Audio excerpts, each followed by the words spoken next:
और राजनीतिक पार्टी के युवराज आज उसी लाइन पर चल रहे हैं। तो ये कल्चरल मार्क्सिज्म की आज की भूमिका। प्रखर जी, आपसे प्रश्न है, मीडिया में हिंदू फोबिया और संस्कृति का विरोध क्यों? आज जो बदलाव हो रहा है मुगल मीडिया पे, इसका क्या? देखिए, आपने सवाल तो बढ़िया पूछा। सोच रहा हूँ अपनी बात की शुरुआत ब्रेकिंग न्यूज से कर देते हैं। अभी खबर मिली है, खबर को पुख्ता किया रश्मि ने। देश के बहुत बड़े पत्रकार राजदीप सरदेसाई, आप सबने नाम सुना है ना उनका?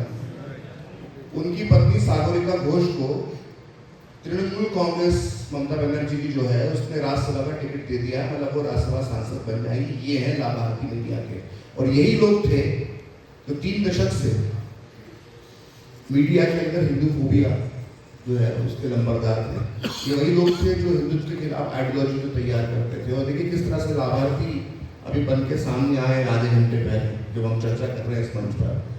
तो एक पूरा दौर था 80 के दशक से, अगर मैं देखूँ, हालांकि पहले भी था, पूरा एक जो अभी कम्युनिस्ट की व्याख्या दी और जो उसका राज बताया अभी प्रशांत जी ने, तो करीब करीब हर न्यूज रूम के अंदर वही चलता था कि कैसे इकोसिस्टम जो है वो मीडिया के अंदर जो है वो कम्युनिस्ट विचारधाराओं के व्यक्तियों का होगा, और जो हिंदुत्व की बात करेगा या राष्ट्रवाद की बात करेगा उसको लेबलिंग की जाएगी, उसके ऊपर मोहर लगाई जाएगी, उसके ऊपर जो है चस्पा किया जाएगा कि भैया तुम तो संगी हो, तुम तो ये हो, उसको साइडलाइन किया जाएगा। तो इसी मानसिकता के साथ मीडिया आगे बढ़ा। ये इस चीज़ को जब मैंने 2000 की शुरुआत में मीडिया में अपना काम करना शुरू किया तो मैंने भी इसको फेस किया न्यूज रूम के अंदर। ये स्थिति होती थी, मैं आपको उदाहरण बताता हूँ। मेरे वरिष्ठ सहयोगी हैं दूरदर्शन न्यूज में, अशोक श्रीवास्तव, उनका एक बड़ा किस्सा है कि वो एंट्री करते थे तो मेरे भी हाथ में जिसको माटिया कहते हैं वो बताओ, तो कलावा जिसको आप कहते हैं, तो कलावा बार बार उनका दिखाई देता था एंकरिंग करते वक्त। तो उनको बुलाया गया, बोलो वो सब तो ठीक है, तुम्हारा कलावा जो दिखाई देता है टीवी स्क्रीन पे ठीक नहीं है। तो इस मानसिकता से को लोगों ने देखा है टीवी में, और ये सब जो करने वाले नंबरदार लोग थे जिसके साथ, जिस ब्रेकिंग न्यूज के साथ मैंने खबर की शुरुआत की है, ये इसी तरह राजदीप सरदेसाई टाइप लोग थे। जब इनके चेहरे अब खुलकर सामने आ रहे हैं, अभी कुछ दिन पहले मैं देख रहा था कि वो तृणमूल कांग्रेस की जो अध्यक्ष बंगाल की मुख्यमंत्री है ममता बनर्जी, उनका टेलीफोनिक इंटरव्यू ले रहे थे। और इंटरव्यू ले रहे थे तब जब आपको याद होगा कि रामनवमी के जुलूस में पत्थर भेजे गए थे कलकत्ता में, तो मेरे मन में बार बार सवाल आ रहा था कि राजदीप सरदेसाई इतने सॉफ्ट क्यों है? मतलब सवाल जैसे ममता बनर्जी से पूछे जाने चाहिए, वो सवाल क्यों नहीं हो रहे कि भाई आपने कैसे कह दिया कि कोई भी मुसलमान जो है रमजान के दिनों में गलत काम नहीं करता, जबकि यही रमजान का 17वां रोज था जिस दिन डायरेक्ट एक्शन डे हुआ था 1946 में। तो जिस तरह से ममता बनर्जी क्लीन चिट दे रही थी, जिस तरह से ममता बनर्जी जो है वो मुस्लिम जो जिहादी तत्व थे उनका बचाव कर रही है, राजदूत जवाब नहीं दे रहे, सवाल नहीं, काउंटर सवाल नहीं पूछ रहे हैं। जैसे सोनिया जी का इंटरव्यू लिया था। हाँ, एक इंटरव्यू लेने का सौभाग्य मुझे भी मिला है सोनिया जी का, तो खैर वाला कहानी। तो राजदीप जितने सॉफ्ट क्वेश्चन पूछ रहे थे तो वो सवाल का जवाब मुझे अभी 5-10 दिन पहले मिला। तो ये जो हिंदू फोबिया है, इसके लंबरदार जो थे वो एक्सपोज हो रहे हैं, वो धीरे धीरे सामने आ रहे हैं। बदलाव जो आप कह रहे हैं कि बदलाव तो हुआ है। पहले व्यक्ति होता था, देखिए कोई भी पत्रकार होगा उसकी विचारधारा होगी, पत्रकार होगा मतलब पढ़ा लिखा व्यक्ति होगा, जब वो पढ़ेगा लिखेगा तो कहीं ना कहीं वो उसका एक विचार होगा। लेकिन किसी का विचार होना और वो विचार काम में झलकना, ये 2 चीजों में होता है। मेरी एक विचारधारा हो सकती है, पत्रकार एक नागरिक, हर पत्रकार वोटर भी तो होता है, तो किसी न किसी पार्टी को तो वोट देते ही है। लेकिन जब वो न्यूज रूम में आता है, जब वो इन करता है अपने दफ्तर में बायोमेट्रिक मशीन में, तो अपनी विचारधारा भूलकर वो आकर काम करता था। यही होना भी चाहिए, प्रशांत, यही होना चाहिए। लेकिन हमने देखा एक लंबे समय तक कि लोग अपनी विचारधारा न्यूज रूम में भी लेकर आते थे, और ये बहुत हुआ। लेकिन समय के साथ अब मुझे लगता है कि जब अब समय आ गया तो सोशल मीडिया की वजह से सारे लोग सामने आ गए, तो कई लोगों को लगता है कि यार ये पत्रकार इस तरफ का है, ये इस विचार को लगता है, उस विचार को लगता है। मुझे लगता है कि सोशल मीडिया आने का ये फायदा हो गया कि कम से कम लोग सामने तो आ गए हैं। जब हम छोटे थे, जब हम कॉलेज में पढ़ते थे, हमको मालूम ही नहीं होता था कि ये व्यक्ति जो संपादकीय लिख रहा है या टीवी के अंदर बड़ी बड़ी बातें कर रहा है, किस विचारधारा का है। कम से कम आज की युवा के सामने स्पष्ट तो है। कि वो जिस व्यक्ति को सुन रहा है वो किस विचारधारा का है। तो ये सोशल मीडिया की ताकत है। जो आपने कहा कि बदलाव तो आया है, बदलाव अब ये आया है कि उसको आप किसी भी तरह से ले सकते हैं। बदलाव ये आया है कि कोई रजाई ओढ़ के घी नहीं पाता। अब सब हमाम में डैश डैश है, अब सबका सबको मालूम है। अब वही, अब टीएमसी से टिकट मिल गया, अब क्लियर है। तो अब सबके चेहरे बेनकाब है, क्लियर है, जिसमें मैं भी हो सकता हूँ, दूसरी विचारधारा का व्यक्ति भी हो सकता है। तो ये बदलाव तो आया है। और ये हिंदू फोबिया जो चलता था उसमें गिरावट आई है। जो एक जिस खुलेआम जिस तरीके से, जिस बेहाई से एक हिंदू फोबिया चलता था मीडिया में, अब वो कम से कम दिखाई देता है। मेरे हाथ में कलावा बंधा हुआ है, रोज एडिटिंग भी करता हूँ, कलावा दिखाई भी देता है, लेकिन अब किसी की हिम्मत नहीं है कि मुझे आके बोल दे कि कलावा काट दो। तो अंतर तो आया।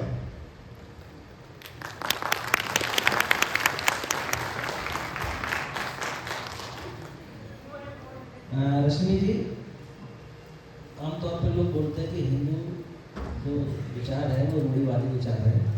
हिंदू विचारों में महिलाओं का क्या स्थान है और फेमिनिज्म हिंदुस्तान में किस दिशा की ओर बढ़ रहा है? और मुझे लगता है कि ये भी एक विमर्श है कि रूढ़िवादी है हिंदू धर्म और हिंदू धर्म में महिलाओं की कोई स्थान नहीं है। अगर आप दुनिया भर में देखोगे, मैंने यूनिवर्सिटी ऑफ ऑक्सफोर्ड से पढ़ाई की है, जिसे दुनिया का सबसे नंबर 1 विश्वविद्यालय माना जाता है अपनी रैंकिंग से, पर वो 900 साल पुराना विश्वविद्यालय है। पर 100 साल तक अभी सिर्फ 100 साल से महिलाओं को वहाँ पढ़ने दिया जा रहा है, तो 800 साल तक महिलाओं को वहाँ पढ़ने की भी इजाजत नहीं थी। तो इससे आप कह सकते हो कि रूढ़िवादी है कौन और कौन नहीं है। जबकि भारत में बहुत पहले से हम जानते हैं, गार्गी के बारे में जानते हैं, बहुत सारे ऐसे लोग हैं जो पढ़े लिखे हैं, जिन्होंने मतलब जिनमें इतना इंटेलेक्चुअल कैपेसिटी है, वो बिन एग्जाम्पल्स। बट आपको बाहर ऐसे एग्जाम्पल्स नहीं मिलेंगे, आपको अभी 100 साल पहले के एग्जाम्पल्स मिलेंगे। अगर आप अमेरिका को भी देखोगे, जब अमेरिका में इंडिपेंडेंस आया तो उन्होंने सबको वोटिंग राइट्स नहीं दिए थे। इसकी बात हम कर रहे थे कल जब हम आ रहे थे, तो औरतों को वोटिंग राइट्स नहीं दी और जो ब्लैक्स हैं उनको वोटिंग राइट्स नहीं मिली थी। औरतों को अभी अभी मिला है इन द 1900s, वो भी एक बहुत लंबी सफरेज मूवमेंट के बाद उन्हें लड़ाई लड़ना पड़ा पूरा कि हमें भी वोटिंग राइट्स दो, हम भी इसके हकदार हैं करके उन्हें वो पूरा आंदोलन चलाना पड़ा। जबकि अगर आप भारत में देखोगे तो जब हमें स्वतंत्रता मिली तब पुरुष और स्त्री को एक समान वोटिंग राइट्स मिले थे, वोट के हक मिला था। तो मुझे लगता है कि ये बस एक वैश्विक स्तर पर एक एक विमर्श है, एक नैरेटिव है कि भारत के लोग एक तरह से रूढ़िवादी हैं और जो हिंदुत्व इसका आधार है, क्योंकि ये लोग हिंदू हैं इसीलिए ऐसा एक इनके कम्युनिटी के अंदर, इनके देश में ऐसे आचार विचार हैं। आप दुनिया भर में देख सकते हैं कि स्त्री को तो सिर्फ हम हिंदू धर्म में पूजते हैं ना, the god in Christianity is a male, the god in maybe Islam is also a male, but Hindu धर्म में आप देवियों का भी मतलब ये होता है, क्या कहते हैं, आराधना होती है। और हमारे यहाँ तो कन्नड़ में कहा जाता है कि जब एक औरत को गुस्सा आता है तो हम उसे टोकते नहीं हैं, हम उनकी अलंकार करके उनको पूछते हैं, जैसे दुर्गा मैया का ये होता है। तो कर्नाटक में ऐसे तो कहावत ही है कि हम औरतों को टोकते नहीं हैं जब उनको गुस्सा आता है या फिर रूठती हैं तो, बल्कि उनका अलंकार करके, श्रृंगार करके उनकी पूजा करते हैं। तो एक संस्कृति जो ऐसी बातों को कहे वो भले रूढ़िवादी कैसे हो सकती है, पैदा कर रही है आकर्षण। तो कैसे आप रूढ़िवादी कह सकते हैं?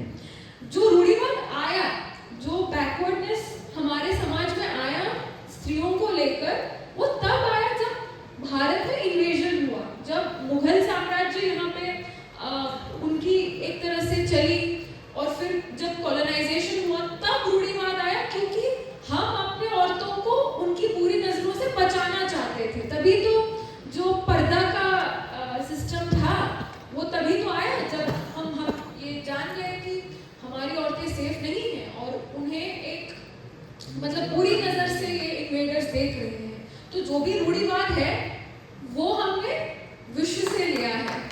हमारा जो इंट्रिंसिक नेचर है वो देवी और स्त्रियों को पूजने का है। तो वो एक फंडामेंटल डिफरेंस है। और एक आखिरी बात मैं ये कहना चाहूंगी कि दुनिया भर में जो ये डिफरेंस रहा है स्त्रियों और पुरुषों में, दुनिया भर में डिफरेंस रहा है। आप अमेरिका जाओगे, ब्रिटेन जाओगे, यूरोप जाओगे तो स्त्रियों को पुरुषों के समान नहीं माना जाता है। तो जो वो समानता की लड़ाई थी उसे फेमिनिज्म के नाम से हम जानते हैं कि men and women are equal. मुझे लगता है कि ये एक गलत मूवमेंट था, क्योंकि men and women are equivalent, समान हो सकते हैं पर एक नहीं हो सकते। एक जैसे आप नहीं कह सकते हैं ना, पर उनकी इक्विवेलेंस है। जितनी इम्पोर्टेंस स्त्रियों की है उतनी ही इम्पोर्टेंस पुरुषों की भी है। पर आप एक को 1=2 नहीं कह सकते हैं, दोनों की इम्पोर्टेंस एक ही है। अगर आप नंबरिंग सिस्टम देखोगे, एक भी नंबर को हटाओगे तो पूरी सिस्टम कोलैप्स कर जाएगी ना। तो they are equally important but they are not the same. तो ये जो काउंटर मूवमेंट चला दुनिया भर में, इसके भाव तो सही थे कि सेम हक मिलने चाहिए, क्योंकि उनसे दुर्व्यवहार किया जा रहा था स्त्रियों के साथ। पर मुझे लगता है कि अगर वो अपना पूरा जो आंदोलन है वो भारतीय तत्वों पे, सनातन मूल्यों पे लड़ते तो आज हम एक बेहतर स्तर पर होते और हमें ज्यादा, और हम जिस हक के हकदार हैं वो हमें मिलते। तो मेरा एक ये पर्सपेक्टिव है फेमिनिज्म मूवमेंट को लेकर। मैं तो मानती हूँ कि शक्ति की इक्विवेलेंट एक मूवमेंट होनी चाहिए। तो बस ये मेरा मानना है। निश्चित रूप से अतीत में भारत विश्व गुरु हुआ करता था, तो विश्व गुरु केवल ऐसे ही नहीं हुआ करता था, अपने विचारों और कार्यों से अपने मूल्यों का ग्रहण हुआ करता था। हमने आज का कार्यक्रम की शुरुआत माता सरस्वती के पूजन से ही किया, और निश्चित रूप से माता सरस्वती विद्या की देवी, धन की देवी लक्ष्मी और शक्ति की देवी दुर्गा, इनकी उपासना पूरे सनातनी हिंदू लोग करते हैं। मैं बखर जी आपसे प्रश्न है, वैसे तो आपने बहुत सारे लेख लिखे होंगे, किताबें लिखी हुई हैं, लेकिन आपने गांधी विषय को क्यों चुना लेखन के लिए?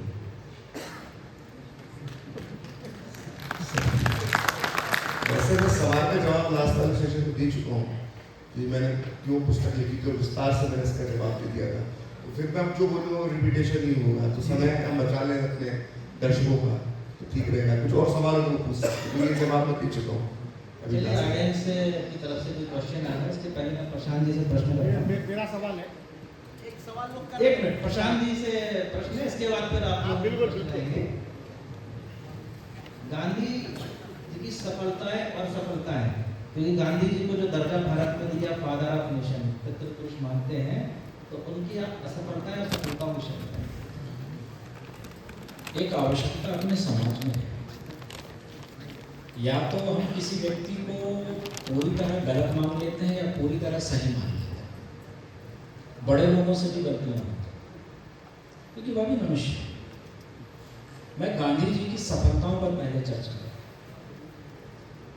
और गांधी जी की उन बातों के बारे में एक बार चर्चा करते हैं जो चर्चा में नहीं है। गौरक्षा पर गांधी जी का जो विचार है, गांधी जी का नाम लेके सारी सेकुलर राजनीति चलाने वाले उसकी बात कभी नहीं करते। गांधी जी कहते थे गौरक्षा का प्रश्न इतना महत्वपूर्ण प्रश्न है कि उसके लिए अगर अगले कुछ वर्षों के लिए स्वराज की लड़ाई को रोकना पड़े तो मैं रोकने को तैयार हूं। गांधी जी की दुहाई देने वाले इस पर कभी बात नहीं करते। गांधी जी का कन्वर्जन के ऊपर जो विचार है उसमें नीचे गांधी जी का नाम हटा दें तो आप कहेंगे कि ये कोई विश्व परिषद के या संघ के कोई व्यक्ति कह रहे हैं क्या, या अशोक सिंघल जी का कहा हुआ है क्या? ये भारत में, ये गांधी जी को मैं कोट करूं, ये भारत में कन्वर्जन के लिए जितना पैसा भेजा जाता है ये शैतान के द्वारा भेजा हुआ धन है। स्वतंत्र भारत में ईसाई मिशनरियों के लिए कोई स्थान नहीं रहेगा। कानून बनाकर कन्वर्जन को रोका जाएगा। ये गांधी जी का विचार है। गांधी जी की एक और बड़ी सफलता है स्वच्छता को लेकर उनका जोर है। गांव समृद्ध होना चाहिए। अभी केंद्रीय मंत्री ने कहा है कि हमको स्मार्ट गांव भी चाहिए, केवल स्मार्ट शहर से काम नहीं चाहिए। गांधी जी कह रहे थे उस समय, ये सफलता है।